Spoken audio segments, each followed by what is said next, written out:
Байцгаана уу? Цагаан уул эмнэлгийн дүр шинжилгээний эмч амар цэцэг байна. Манай эмнэлэгт ураг эмэгтэйчүүдийн эхоогоос гадна дотор болон хөх бамбай эхоо шинжилгээ нэмэлтээр хийгдэж эхэлсэн.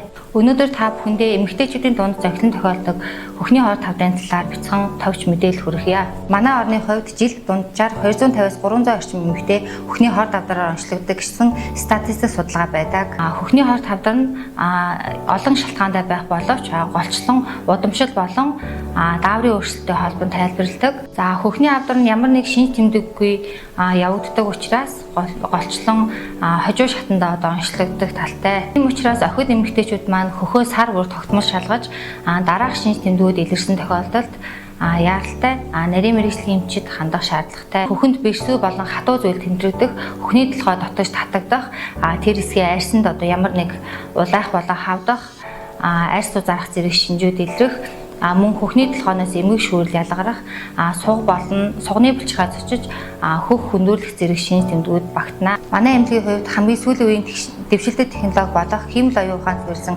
эхо аппаратаар үзлэг онцлогоо хийж байна. Эмэгтэй та өөрийн эрүүл мэндэд анхаарч жил бүр хөхний эхо онцлогоонд хамрагдаж хөвшөөрэй.